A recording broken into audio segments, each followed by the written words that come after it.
deixa eu trazer agora Rafaela Vitória, economista-chefe do Banco Inter, que está chegando aqui na nossa programação. Rafa, seja sempre muito bem-vinda. Bom dia para você. Bom dia, Paula. Bom dia a todos. Obrigada. Rafa, são vários pontos importantes, mas vou começar com o assunto do dia, né? Esse corte em relação à produção de petróleo, né, pela OPEP+, trazendo aí uma aversão um pouco maior a risco, principalmente no mercado de renda variável, por conta de uma perspectiva de um aumento de pressões inflacionárias, com reflexo, inclusive, em juros, né? Todos os países, as economias aí lutando para conseguir trazer a inflação para suas metas, subindo juros. A gente sabe as consequências em cada um, né, das economias, o quanto isso tem sido, né, pressão para não crescimento, mas eu queria entender a sua visão, quais os riscos, né, dessa decisão, desse movimento, se você acredita que isso pode realmente fazer ainda preço, trazer mais risco para recessões por conta de apertos monetários? Bom, eu acho que foi uma surpresa esse corte, né? Não estava nas expectativas, então acho que isso traz, sim, uma certa aversão a risco maior para o mercado de maneira geral. E em relação ao Brasil, você enxerga aí, né, a gente tem falado tanto, né, e principalmente o governo, falado muito em relação à diminuição de juros, a gente já tem debatido bastante esse assunto, principalmente, né, o tanto que o setor privado tem sofrido muito em relação ao crédito, com esses juros altos, o próprio Copom, né, na última ata, trouxe ali a questão, né, da visibilidade, principalmente em relação a... Vamos daqui a pouquinho voltar, Rafaela, para a gente trazer mais a análise dela aqui em relação à perspectiva para o Brasil, né? Situação complicada, né, Vandique, para um horizonte de quem tenta olhar ali numa redução, né? O Copom tentando essa pressão para o Copom reduzir juros. Uma situação como essa só prolonga ali um pouco mais essa visibilidade por parte do Banco Central, né? Sem condição de cortar a taxa de juros atualmente, a incerteza no mercado, essa aversão a risco que a Rafaela mencionou, isso tudo reverte à manutenção de taxa de juros, perspectiva de repasse desses valores do aumento do petróleo para os derivados.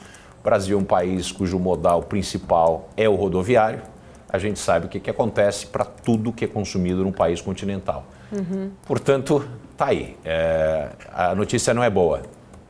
Uhum. Bom, então deixa eu voltar agora com a Rafaela Vitória, só para a gente repercutir. Rafa, você estava falando um pouco mais, né, de uma visão global, mas tentando trazer aqui para o Brasil, né, estamos nesta pressão, né, até por parte do governo, iniciativa privada, em relação à alta, né, taxa de juros aqui no Brasil, impactando realmente o crescimento. O quanto você acha que isso pode até atrapalhar aí, apesar de ter sido já apresentado um arcabouço fiscal, mas o quanto isso pode acabar trazendo de preocupação em relação à inflação e o corte de juros ficando mais distante com esse corte do petróleo?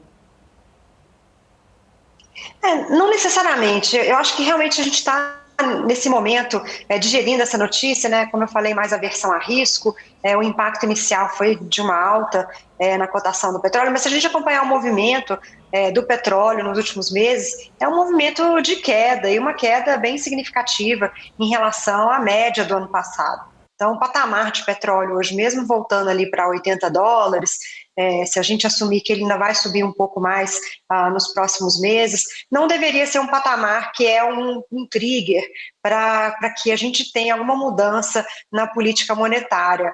Existe uma volatilidade nos custos de energia, nos preços de petróleo e da gasolina, isso faz parte dessa variação que a gente pode ver mais pontual nos índices de preço, mas eu não acredito que essa mudança, essa alta de hoje, por exemplo, deva entrar num cenário aí de alteração da política monetária. A gente está num ambiente de política monetária já bastante restritiva, a gente tem visto os últimos dados da indústria, de maneira geral, são dados de queda, os dados de crédito também apontam para essa linha. Acho que é uma alta pontual, uma correção até de uma trajetória de queda e não afeta as expectativas de curto prazo ou de médio prazo aí para a inflação. Acho que o Copom já tem bastante cautela no seu cenário. O Copom já não considerava, né, se a gente pegar a última ata, essa queda recente da gasolina como uma melhora para corte de juros. Então, acho que o oposto também deve prevalecer. Essa alta de hoje não deve entrar no radar para uma mudança na política monetária.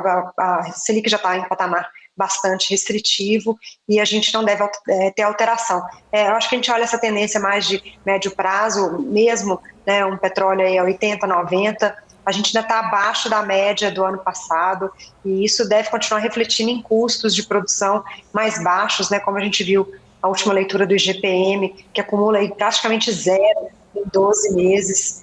Então, não é necessariamente uma preocupação, é um ponto de atenção. Como eu falei, traz incerteza, traz volatilidade, mas não necessariamente uma mudança aí de expectativa para a inflação.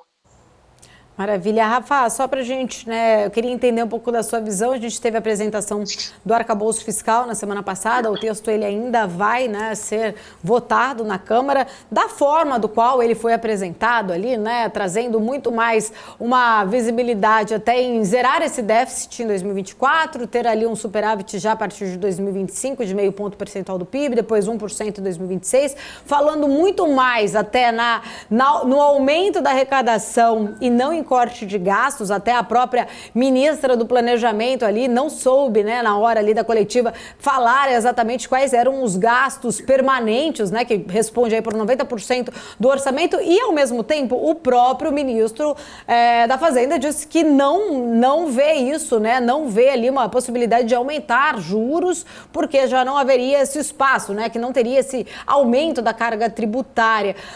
Na sua visão, né, você acha que essa proposta realmente ela é crível da forma como ela foi apresentada? O que realmente você enxerga ali, de alguma forma ou de outra, independente de ter uma reforma tributária, é possível, né, conseguir essa conta fechar da forma do qual foi apresentado esse arcabouço fiscal?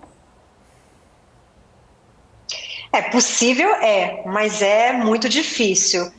Eu acho que o governo foi bem otimista nas suas projeções, principalmente nas projeções de receita, e acho que esse vai estar o maior desafio, né? Como conseguir aumentar essa arrecadação em mais ou menos 100, 150 bi aí nos próximos 2 anos.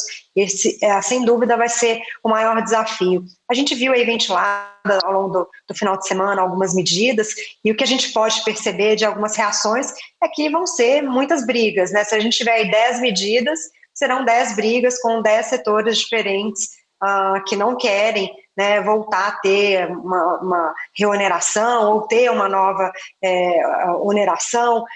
Enfim, esse vai ser um processo longo, e toda vez que você tenta aumentar a arrecadação no Brasil, pelo menos nos últimos anos, né, a gente passou um processo longo na década de 90 de aumento de carga tributária, na medida que os programas sociais foram sendo construídos e consolidados, mas a gente chegou num limite ali a partir de 2015, a gente chegou num limite de carga tributária tão alto que qualquer novo imposto ou aumento de alíquota, ele é muito rechaçado pela sociedade e por todos os setores. Até aqueles setores que não pagam, a gente sabe que vem ali muitas críticas, né? Então, eu acho que vão vir aí duras brigas, e você volta à questão, né? Por que não cortar gastos, né? Será que esse ajuste de 150 bi, talvez o governo precise encontrar ali um meio termo e fazer algum corte de gastos para realmente chegar nesse superávit que ele pretende, porque com certeza alguma frustração vai haver na busca por novas receitas, né? Mas, de todo modo, o que eu tiro do novo arcabouço de positivo é, sem dúvida, uma regra de gastos. Eu acho que a gente aprendeu aí nos últimos 6 anos com o teto, apesar dos furos, enfim, apesar de críticas e grandes problemas, né, que o teto trouxe para a previsão orçamentária no Brasil, a gente aprendeu a importância do controle de gastos. E essa foi uma lição que ficou, e a gente vê na nova proposta que está ali, né, um controle de crescimento dos gastos. Os gastos vão crescer ali entre 0,6% e 2,5% acima da inflação, a depender aí da situação do país, e essa para mim foi uma boa notícia.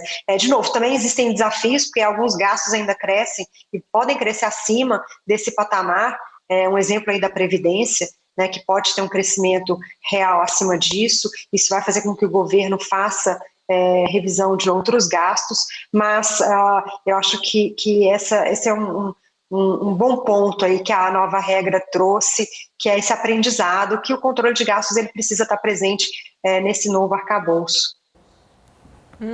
Tô com o Vandick Silveira aqui comigo também. Rafaela, ele tem perguntas para você, fica à vontade, Vandick. Eu, mais do que pergunta, eu tenho que concordar com a Rafaela. Eu acredito que a pretensão de fazer um superávit fiscal de 1% do PIB, com a regra que foi apresentada, tem 0% de credibilidade. Agora, como ela disse e eu tinha dito anteriormente, o mais importante de tudo, que é aquilo que a gente leva para casa dessa situação, é ter uma regra fiscal, né? A gente estava navegando anteriormente num mar aberto, sem ter bússola ou qualquer noção de onde era o norte. Qualquer gasto poderia ser efetivamente feito. No entanto, agora nós pelo menos sabemos e podemos nos proteger dos desdobramentos de decisões do governo. Agora, não acredito que a gente chegue na promessa de fazer um superávit primário. Acho que é muito difícil isso acontecer, acho que a credibilidade disso é muito baixa. E, pelo outro lado, o corte de gasto é a única maneira de chegar no superávit primário. Não vai haver essa possibilidade de receitas extraordinárias, mesmo porque receitas extraordinárias são extraordinárias. E a gente não pode contar como algo que é extraordinário como sendo uma regra. E a gente, quando teve receitas extraordinárias, tanto ano passado e ano retrasado e em 2010, a gente não fez muita coisa com essa receita extraordinária. A gente consumiu essa receita extraordinária. A gente teve a oportunidade de fazer investimento e não fez. Então eu não tenho nenhuma razão para acreditar que esse governo, com o tipo de mentalidade que ele esboça, a gente vai ter algum tipo de possibilidade de chegar nessa promessa. No entanto, pelo menos a gente sabe que a gente não vai quebrar o banco. Boa. Rafa, quero agradecer. Obrigada, sempre um prazer poder recebê-la aqui na nossa programação. Volte sempre. Obrigada e até a próxima. Até, obrigada. Grande Rafaela.